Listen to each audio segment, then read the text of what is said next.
നേരിയ പരിഭ്രമത്തോടെ മുറിയിലേക്ക് കയറി വരുന്ന ഷഹാനയെ കണ്ടപ്പോൾ ആസിഫിന് വല്ലാത്ത കുറ്റബോധം തോന്നി. ആസിഫിന്റെ സങ്കല്പത്തിന് തീർത്തും വിപരീതയായ ഒരു പെൺകുട്ടിയാണ് തന്റെ അർദ്ധപാതിയായിരിക്കുന്നതെന്ന് അവന് വിശ്വസിക്കാൻ കഴിഞ്ഞില്ല. ആസിഫ് ഷഹാനയെ സൂക്ഷിച്ചു നോക്കി. കറുത്ത നിറവും മെല്ലിച്ച ശരീരവുമായിരുന്നു അവൾക്ക്. കാപ്പി നിറത്തിലുള്ള പട്ടുസാരി അവളുടെ നിറത്തിനോട് ഏറെ യോജിച്ചു നിൽക്കുന്നുണ്ടെങ്കിലും അവന്റെ കണ്ണിൽ അഭംഗിയുള്ള ഒരു പെൺകുട്ടി മാത്രമായിരുന്നു അവൾ. ആസിഫിന്റെ സങ്കല്പങ്ങൾക്ക് തീർത്തും വിപരീതയായ ഷഹാനയെ വിവാഹം കഴിക്കേണ്ടി വന്നത് ഉമ്മയായ ജമീലയുടെ നിർബന്ധപ്രകാരമായിരുന്നു. ഒരുപാട് എതിർത്ത് നോക്കിയെങ്കിലും ജമീലയുടെ പിടിവാശിക്ക് മുൻപിൽ ആസിഫിന്റെ സ്വപ്ന ജീവിതം ത്യജിക്കേണ്ടി വന്നു. ജമീലയുടെ ചേട്ടനായ ഉമറിന്റെ മകളായിരുന്നു ഷഹാന. ഉമർ ഒരു ചെറുകിട ബിസിനസ്സുകാരനായിരുന്നു. അതുകൊണ്ട് തന്നെ അത്യാവശ്യം സാമ്പത്തിക ഭദ്രതയുള്ള കുടുംബമായിരുന്നു ഷഹാനയുടേത്. എന്നാൽ കുറച്ചു മാസങ്ങൾക്ക് മുൻപ് ഉമറിന്റെ ബിസിനസ് തകർന്നു ഉമർ ആത്മഹത്യ ചെയ്യുകയും ചെയ്തതോടുകൂടി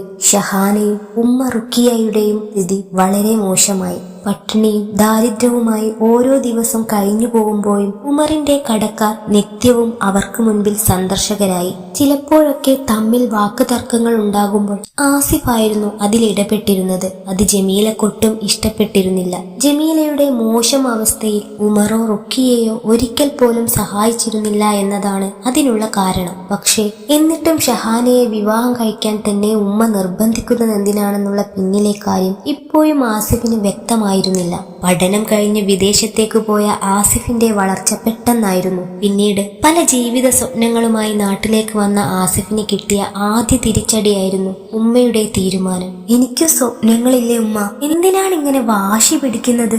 ഷഹാനയെ വിവാഹം കഴിക്കാൻ നിർബന്ധിച്ചപ്പോഴായിരുന്നു ആസിഫ് അത് ചോദിച്ചത്. അതിന് ജമീലയുടെ കയ്യിൽ മറുപടി ഉണ്ടായിരുന്നില്ല. എങ്കിലും അവർ തന്റെ തീരുമാനത്തിൽ കരിങ്കല്ല് പോലെ ഉറച്ചു നിന്നു. അപ്സരസിനെ പോലെ സുന്ദരിയും വിദ്യാഭ്യാസവുമുള്ള ഒരു യുവതിയെ തന്റെ നാരിയാക്കാൻ ആഗ്രഹിച്ച ആസിഫിന് കറുത്തു മെല്ലിച്ച വിദ്യാഭ്യാസ യോഗ്യത ഒട്ടുമില്ലാത്ത ആ പെൺകുട്ടിയെ ഭാര്യയാക്കേണ്ടി വന്നു. ആസിഫിന് ആ പെൺകുട്ടിയോട് ഒരു തരം സഹാനുഭൂതി മാത്രമായിരുന്നു തോന്നിയത്. ഒന്നും അറിയാത്ത ഒരു പാവം പെൺകുട്ടിയുടെ ജീവിതം ഉമ്മയുടെ വാശിക്കു മുൻപിൽ നശിച്ചു പോവുകയാണല്ലോ എന്ന് മാത്രമുള്ള സഹതാപം. പണ്ടു മുതലേ ഷഹാനയെ ആസിഫിന് അറിയാമായിരുന്നെങ്കിലും തറവാട് വീട് ഉമറിന്റെ നിയന്ത്രണത്തിലായിരുന്നതുകൊണ്ട് ജമീല വല്ലപ്പോഴും മാത്രമേ അവിടേക്ക് പോവാറുണ്ടായിരുന്നുള്ളൂ. അതുകൊണ്ടു തന്നെ അത്ര വലിയ ആത്മബന്ധമൊന്നും ആസിഫിന് ഉമ്മയുടെ വീടുമായിട്ടോ ബന്ധക്കാരുമായിട്ടോ ഉണ്ടായിരുന്നില്ല. പ്രത്യേകിച്ച് ഷഹാനയുമായിട്ട്. തിരിച്ചവൾക്കും അങ്ങനെ തന്നെയായിരുന്നു. മറ്റൊരു രീതിയിൽ പറഞ്ഞാൽ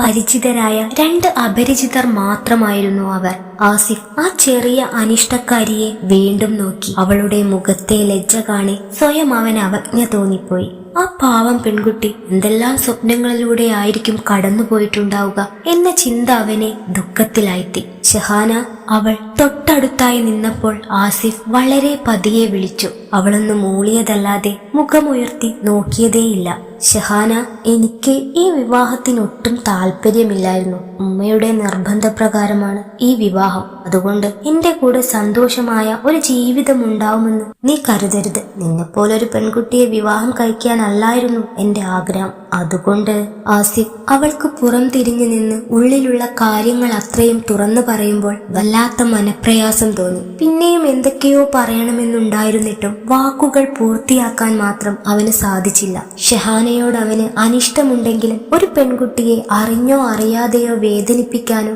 സങ്കടപ്പെടുത്താനോ അവന് കഴിയുമായിരുന്നില്ല. ഷഹാനയുടെ ഭാഗത്തു നിന്നൊരു പ്രതികരണവും വരാതെയായപ്പോൾ ആസിഫ് പതിയെ തിരിഞ്ഞു നോക്കി. മിഴി നിറച്ച് നിശ്ചലയായി നിൽക്കുന്ന പെൺകുട്ടിയെ കണ്ടപ്പോൾ അവനൊരു നിമിഷം ഞെട്ടിപ്പോയി. നീ കരയല്ലേ, നിനക്കൊരു ബുദ്ധിമുട്ടും ഉണ്ടായില്ല. നാളെ തന്നെ കാര്യങ്ങളെല്ലാം പറഞ്ഞ് നിന്നെ ഇവിടെ നിന്നും പറഞ്ഞയക്കാം. ജീവിതകാലം മുഴുവൻ സുരക്ഷിതമായി ജീവിക്കാനുള്ള സാഹചര്യവും പണവും ഞാൻ തരാം. ആസിഫ് വളരെ മയത്തോടെ അവളോട് പറഞ്ഞു. എന്നെ ഇവിടുന്ന് പറഞ്ഞു വിടല്ലേക്ക. ഞാനിവിടെ ഒരു മൂലയില് അടങ്ങി ഒതുങ്ങി ജീവിച്ചോളാം. ആർക്കും ഒരു ശല്യവും ഉണ്ടാവാതെ നിങ്ങൾക്ക് ഇഷ്ടമുള്ളതുപോലെ നിങ്ങൾ ജീവിച്ചോ. ഒന്നിനും ഞാൻ ഇടപെടില്ല. ഒരു അവകാശം പറഞ്ഞുകൊണ്ട് വരിയില്ല. ആസിഫിന്റെ കാലിൽ വീണുകൊണ്ട് പൊട്ടിക്കരഞ്ഞു പറയുന്നവളെ കാണി അവന്റെ നെഞ്ചൊന്നു കാളി. അവൻ പെട്ടെന്ന് തന്നെ തന്റെ കാലിൽ നാഗത്തെ പോലെ വരിഞ്ഞു മുറുക്കിയ കൈകൾ സ്വതന്ത്രമാക്കിക്കൊണ്ട് ആ പാവം പെണ്ണിനെ താങ്ങിപ്പിടിച്ചെഴുന്നേൽപ്പിച്ചു. കലങ്ങിച്ചുവന്ന മിഴികൾ കാണവേ ആസിഫിന് അസ്വസ്ഥത തോന്നി. നിന്റെ ജീവിതമാണ്, നിന്റെ തീരുമാനം എന്താണോ അതുപോലെ നിനക്ക് ചെയ്യാം എന്ന് പറഞ്ഞുകൊണ്ട് ആസിഫ് അവിടെ നിന്നും പോകുന്നതും നോക്കി ഷഹാന ശില പോലെ നിന്നുപോയി. ഷഹാനയും ആസിഫും ആ വലിയ വീടിന്റെ ഇരുമുറികളിലായി അന്യരെ പോലെ ജീവിച്ചു. ഷഹാന ആസിഫിന്റെ കാര്യത്തിലോ ആസിഫ് ഷഹാനയുടെ കാര്യത്തിലോ പരസ്പരം ഇടപെട്ടില്ല. ആ വലിയ വീടിന്റെ ഏതെങ്കിലും ഒരു കോണിൽ വെച്ച് അപ്രതീക്ഷിതമായി കണ്ടുമുട്ടിയാൽ പരസ്പരം ചെറു പുഞ്ചിരി നൽകാൻ മാത്രം അവർ മറന്നില്ല. കുറച്ചു മാസങ്ങൾക്ക് ശേഷം ആസിഫിന്റെ വീട്ടിൽ വീണ്ടും വിവാഹ പന്തൽ ഉയർന്നപ്പോൾ ഷഹാനയ്ക്ക് വല്ലാത്ത അസ്വസ്ഥത തോന്നി. തന്റെ ഭർത്താവിന്റെ രണ്ടാം വിവാഹമാണിതെന്ന് ഓർക്കുന്തോറും അവൾക്കുള്ളിൽ ആദി കൂടി. എവിടെയോ ഒരു തരിമ്പ് പ്രതീക്ഷ വെറുതെയെങ്കിലും അവൾക്കുണ്ടായിരുന്നെങ്കിലും ആ കാലയളവിൽ തന്നെ എന്തും സഹിക്കാനുള്ള മനസ്സവൾ ആർജിച്ചെടുത്തിരുന്നു എന്നുള്ള സത്യം അവൾ മനഃപൂർവ്വം മറന്നു കളഞ്ഞു. ഓരോ ചിന്തയിൽ മെയ്കൾ ഇടയ്ക്കിടയ്ക്ക് ചോർന്നുകൊണ്ടിരുന്നു. ഒരിക്കൽ പോലും അയാൾ തന്നെ ഭാര്യയായി കണ്ടിട്ടില്ല. താൻ അയാൾക്കോ അയാൾ തനിക്കോ സന്തോഷമോ ആനന്ദമോ നൽകിയിട്ടില്ല. എന്നിട്ടും തന്റെ മനസ്സ് ഇത്രമാത്രം അസ്വസ്ഥതപ്പെടുന്നത് എന്തിനാണ്? ആ പെണ്ണിന്റെ ഹൃദയത്തൊടിയിലേക്ക് ഓരോ നിമിഷവും ചോദ്യങ്ങളുടെ ഭാണ്ഡക്കെട്ടുകൾ പുറത്തുനിന്ന് ആരോ ഒരാൾ വലിച്ചെറിഞ്ഞുകൊണ്ടേയിരുന്നു. നല്ലൊരു ദിവസമായിട്ട് നീ എന്താ ഇവിടെ വന്നിരിക്കുന്നത്? എന്തോരം പണികളുള്ളതാ. ജമീല ഷഹാനയ്ക്ക് നേരെ ശബ്ദമുയർത്തി. അവളൊന്നും മിണ്ടാതെ അവർക്കൊപ്പം പുറത്തേക്ക് പോയി. ജമീല പിന്നെയും ഓരോന്ന് പിറുപിറുത്തുകൊണ്ടിരുന്നെങ്കിലും എല്ലാം കേട്ട് ശീലമുള്ളതുപോലെ ആ പെണ്ണ് അവളുടെ ജോലികളിൽ മാത്രം മുഴുകി. അതെ, ഇതാണ് ആസിഫിന്റെ ആദ്യ ഭാര്യ. പതിയെ വീടിനുള്ളിൽ തിരക്ക് കൂടിയപ്പോൾ ആരോ ഒരാൾ മറ്റൊരാളോട് പറയുന്നത് അവൾ കേട്ടു. ആദ്യ ഭാര്യ. ഷഹാന പതിയെ പറഞ്ഞു. അങ്ങനെ പറയാൻ പോലും അവകാശമോ അധികാരമോ തനിക്കുണ്ടായിരുന്നു അവൾ ചിന്തിച്ചു. ആ പെണ്ണിന്റെ മിഴികൾ അകാരണമായി നിറഞ്ഞു വന്നു. കരയുന്നത് ആരെങ്കിലും കണ്ടാലോ എന്ന ഭയത്തോടെ അവൾ റൂമിലേക്ക് നടക്കാനൊരുങ്ങുമ്പോഴായിരുന്നു ആസിഫ് വിവാഹവേഷത്തിൽ അവിടേക്ക് കയറി വന്നത്. അവന്റെ മുഖം വളരെ പ്രസന്നമായിരുന്നു. അവന്റെ തൊട്ടടുത്തായി ചേർന്ന് നിൽക്കുന്ന പെൺകുട്ടിയെ കണ്ടതും ആ പെണ്ണിന്റെ ഉള്ളൊന്ന് നൊന്തുപോയി. കരയാൻ നിനക്കെന്ത് അവകാശമാണുള്ളത്? ഉള്ളിലിരുന്ന് ആരോ പറയുന്നത് പോലെ തോന്നിയവൾക്ക്. ഷഹാനയുടെ മുഖത്തെ ഭാവങ്ങൾ ഓരോന്നും നിരീക്ഷിച്ചുകൊണ്ടിരുന്ന ആസിഫ് അതൊന്നും കണ്ടതായി ഭാവിക്കാതെ നിധയെയും കൊണ്ട് റൂമിലേക്ക് പോയി. അവളുടെ ഹൃദയം ശക്തിയായി ഇടിച്ചു. അവകാശമില്ലാത്തിടത്ത് നുഴഞ്ഞു കയറിയ ഭിക്ഷക്കാരിയെ പോലെ ആ പാവം പെണ്ണിന്റെ ഓരോ രാത്രിയും പകലും ഇഴഞ്ഞു നീങ്ങുമ്പോൾ സുഖിച്ചും ആത്മാദിച്ചും പ്രണയിച്ചും ആസിഫും നിധയും അവൾക്കിടയിൽ ജീവിച്ചു. ഷഹാനയ്ക്കെതിരെ ജമീലയുടെ ക്രൂര പീഡനങ്ങളും ശകാരവാക്കുകളും അധികരിച്ചു. പോകെ ഷഹാനയെ ഉപദ്രവിക്കാൻ നിധയും ജമീലക്കൊപ്പം കൂടി. നാൾക്കുനാളത് വർദ്ധിച്ചതല്ലാതെ യാതൊരു ദയയും അവർക്ക് അവളോട് തോന്നിയില്ല. ചിലപ്പോഴൊക്കെ ജമീൽ അവളെ ചാട്ടവാറിനടിച്ച് ശിക്ഷിക്കുമ്പോൾ ആസിഫ് ഉമ്മയെ തടയുമായിരുന്നു. നിധ വന്നതോടെ ഷഹാനയെ അവൻ പാടെ മറന്നുപോയിരുന്നു. വിവാഹം കഴിഞ്ഞ് 3 മാസത്തിനു ശേഷം നിധ ഗർഭിണിയായി. ആസിഫിന് അതിയായ സന്തോഷം തോന്നി. എനിക്കിപ്പോ ഒരു കുഞ്ഞ് വേണ്ട, ജീവിതം കുറച്ചുകൂടെ ആസ്വദിച്ചിട്ട് കുട്ടിയെക്കുറിച്ച് ആലോചിക്കാം. പ്രണയാലസ്യത്തിൽ രണ്ടുപേരും പരസ്പരം പുണർന്നു കിടക്കുമ്പോൾ നിധ പറഞ്ഞു. ആ അവസ്ഥയിൽ പോലും ആസിഫിന് അവളോട് ദേഷ്യം തോന്നി. കാരണം അവന്റെ സ്വപ്നമായിരുന്നു ഈ കുഞ്ഞ്. ആസിഫ് അവളുടെ തീരുമാനത്തോട് എതിർത്തെങ്കിലും അതനുസരിക്കാൻ അവൾ തയ്യാറായില്ല. നിധ തൊട്ടടുത്ത ദിവസം തന്നെ ഹോസ്പിറ്റലിൽ പോയി കുഞ്ഞിനെ ഇല്ലാതാക്കി. അതറിഞ്ഞപ്പോൾ ആസിഫിന് സഹിക്കാൻ കഴിഞ്ഞില്ല. നിയന്ത്രണം വിട്ട ആസിഫ് നിധയെ തല്ലി. വിട്ടുകൊടുക്കാൻ അവളും തയ്യാറായിരുന്നില്ല. തിരിച്ചവളും ആസിഫിന്റെ കവിള് നോക്കി അതേ ആഘാതത്തിൽ തല്ലി. അവൻ ഞെട്ടിപ്പോയി. ആസിഫ് ഒന്നും മിണ്ടാതെ പുറത്തെ ഗാർഡനിൽ പോയിരുന്നു. കുറച്ചു ദിവസങ്ങൾ കൊണ്ട് തന്നെ അവന്റെ ഹൃദയം ജീവനുള്ള ഒരു കുഞ്ഞിനെ ഗർഭം ധരിച്ചു കഴിഞ്ഞിരുന്നു. നിഷ്കളങ്കമായ കുഞ്ഞിന്റെ ചിരിയും കുസൃതിയും കൊഞ്ചലുകളും അവൻ ആ നാളുകൾ കൊണ്ട് തന്നെ ആരും അറിയാതെ മനസ്സിലിട്ട് താലോലിച്ചു തുടങ്ങിയിരുന്നു. ഒരു നിമിഷങ്ങൾ കൊണ്ടാണ് നശിച്ചു പോയത്. അതെല്ലാം അല്ല, നശിപ്പിച്ചു കളഞ്ഞത് മനസ്സവനെ തിരുത്തി. ആസിഫിന് നിധയോട് അതിയായ വെറുപ്പ് തോന്നി. വെറും അഹങ്കാരിയായ ഒരു പെണ്ണ് മാത്രമാണ് അവളെന്ന് തോന്നിപ്പോയി. എന്തുപറ്റി? ഒരു നേർത്ത് വിറഞ്ഞ ശബ്ദം കേട്ടവൻ തലയുയർത്തി നോക്കി. ഷഹാനയായിരുന്നു അത്. കുറച്ചു നേരം മുൻപ് സിറ്റ് ഔട്ടിലൂടെ കടന്നു പോകുമ്പോഴായിരുന്നു തല താഴ്ത്തിയിട്ടിരിക്കുന്ന ആസിഫിനെ അവൾ കണ്ടത്. അവനടുത്തേക്ക് പോണോ വേണ്ടേ എന്ന് ഒരു നിമിഷം ശങ്കിച്ചു നിന്നതിനു ശേഷമായിരുന്നു അവൾ അവിടേക്ക് ചെന്നത്. ആസിഫ് ഒന്നും മിണ്ടാതെ ഗാർഡനിലെ സിമന്റ് ബെഞ്ചിൽ ഇരിപ്പ് തുടർന്നു. അരനിമിഷത്തിൽ 40 പ്രാവശ്യം ചിന്തിച്ചുകൊണ്ട് അവൾ പതിയെ അവനിൽ നിന്നും വിട്ടുമാറി അതേ ബെഞ്ചിൽ തന്നെ ഇരുന്നു. അവൻ വീണ്ടും അവളെയൊന്ന് നോക്കി. ഞാൻ ഒരവകാശത്തിന്റെ പുറത്തും വന്നതല്ല. കണ്ടപ്പോൾ വിഷമിച്ചിരിക്കുകയാണെന്ന് തോന്നി. എന്താണെന്ന് തിരക്കേണ്ടത് എന്റെ ഉത്തരവാദിത്തമാണെന്ന് തോന്നി. നിങ്ങളുടെ സ്ഥാനത്ത് ആരായിരുന്നാലും ഞാൻ ഇത് തന്നെ ചെയ്യുമായിരുന്നു. ആ പെണ്ണിന്റെ നിർമ്മലമായ വാക്ക് കേട്ടവൻ കൗതുകത്തോടെ അവളെ നോക്കി.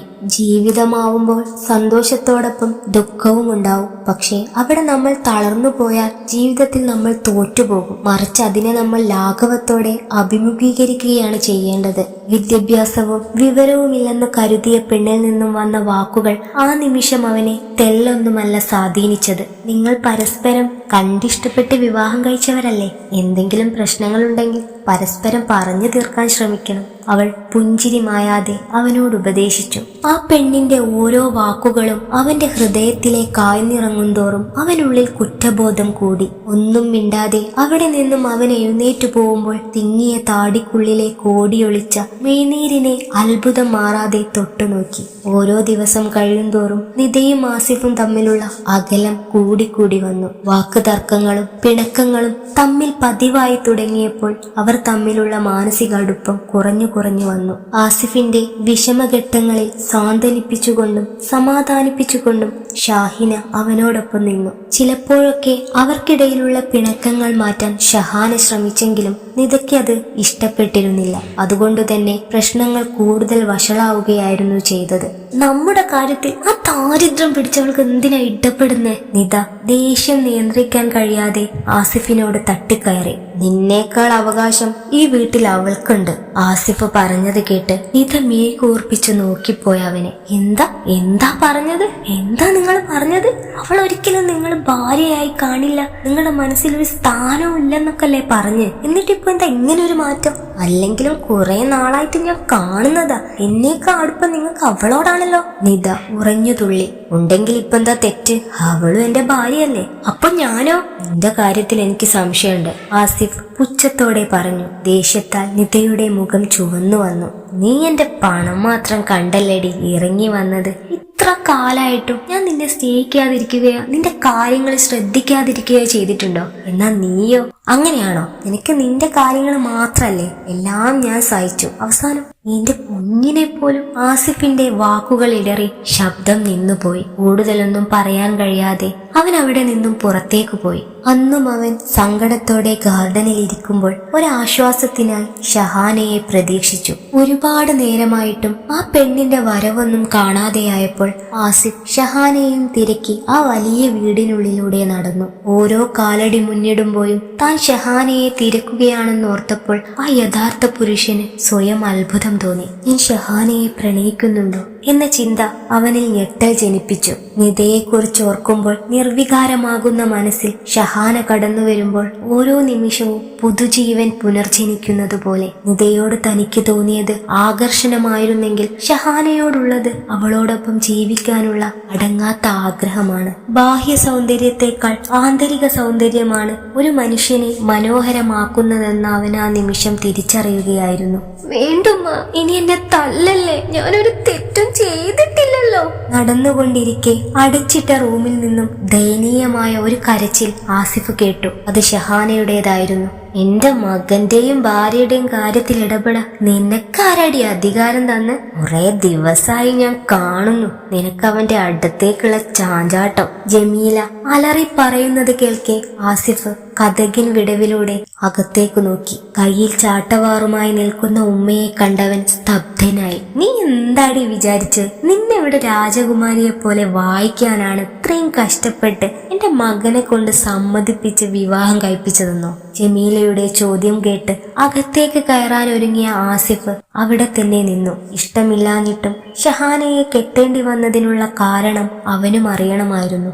ഒന്നുമില്ലാതിരുന്ന കാലത്ത് നിന്റെ ഉപ്പയോ ഉമ്മയോ ഉമ്മയോ ഞങ്ങളെ തിരിഞ്ഞു നോക്കിയില്ലെന്ന് മാത്രല്ല ഒരുപാട് അപമാനിക്കുകയും ചെയ്തു. എന്റെ തറവാട്ടിലേക്ക് പോലും സ്വാതന്ത്ര്യത്തോടെ വരാൻ എനിക്ക് കഴിഞ്ഞിട്ടില്ല. അതിനെല്ലാം കാരണം നിന്റെ ബാപ്പയായിരുന്നു. അവനോടുള്ള പ്രതികാരം തീർക്കാൻ തെന്നയാടി കണ്ടാൽ അറയ്ക്കുന്ന നിന്നെപ്പോലൊരുത്തിയെ എന്റെ മകന്റെ തലയിൽ കെട്ടിവെച്ച്. എനിക്കറിയാം അവൻ നിന്നെ ഒരിക്കലും ഒരു ഭാര്യയായി അംഗീകരിക്കില്ല. എന്നിട്ടും ഓരോ പ്രശ്നങ്ങൾ ഉണ്ടാക്കി അവന്റെ നല്ല ജീവിതം നശിപ്പിക്കാൻ നോക്കുന്നോടി ആസത്തെ. ജമീല വിദ്വേഷത്തോടെ ഷഹാനയ്ക്ക് നേരെ ചാട്ടവാർ ആഞ്ഞു വീശി. ഉമ്മ!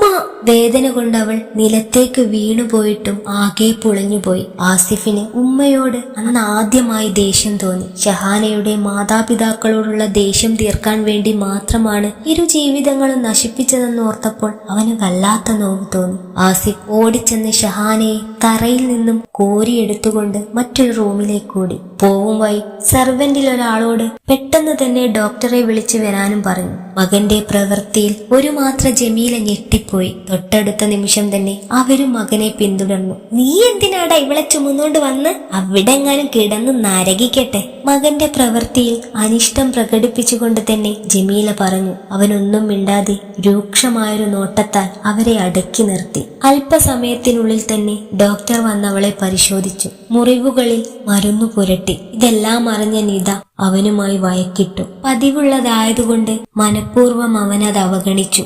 ആസിഫ് ഷഹാനയെ ഒരു കൊച്ചു കുഞ്ഞിനെ പോലെ പരിചരിച്ചു. നിതയ്ക്ക് കുശുമ്പും അസൂയയും വർദ്ധിച്ചു. ജമീലയ്ക്ക് ഷഹാനയോട് അത്യധികം ദേഷ്യം തോന്നി. അത് മനസ്സിലാക്കിയ ആസിഫ് ഷഹാനയ്ക്ക് വേണ്ടി മറ്റൊരു വീട് വാങ്ങി അവളെ അതിൽ താമസിപ്പിച്ചു. ഇതിനിടയിൽ ആസിഫും ഷഹാനയും തമ്മിൽ വലിയൊരു ആത്മബന്ധം രൂപപ്പെട്ടു തുടങ്ങിയിരുന്നു. ആദ്യമൊക്കെ ഇടയ്ക്കിടെ മാത്രം ഷഹാനയ്ക്കടുത്ത് പോയിരുന്ന ആസിഫ് അവളുടെ സ്നേഹവും കരുതലും ആസ്വദിച്ചു തുടങ്ങിയപ്പോൾ അധിക സമയവും അവൾക്കൊപ്പം സമയം ചിലവഴിക്കാൻ തുടങ്ങി. ഇത് നിതയെ കൂടുതൽ ചൊടിപ്പിച്ചു. പലപ്പോഴും ജമീല ആസിഫിനെ ഷഹാനയിൽ നിന്നും പിന്തിരിപ്പിക്കാൻ നോക്കിയെങ്കിലും കുറഞ്ഞ കാലയളവിൽ അവളിലെ നിഷ്കളങ്കമായ സ്നേഹത്തിലും കരുതലിലും അടിമപ്പെട്ടു പോയവന് ഒരു നിമിഷം പോലും ആ പെൺകുട്ടിയുടെ സാമീപ്യമില്ലാതെ ജീവിക്കാൻ പറ്റാതായി മാറിയിരുന്നു. അത് മനസ്സിലാക്കിയ ജമീല പിന്നീട് അവനോട് ഉപദേശിക്കാനോ ദേഷിക്കാനോ നിന്നില്ല. താമസിയാതെ ഷഹാന ഗർഭിണിയായി. ഇതറിഞ്ഞതോടുകൂടി നിത വലിയൊരു തുക നഷ്ടപരിഹാരം വാങ്ങി അവിടെ നിന്നും ഇറങ്ങിപ്പോയി.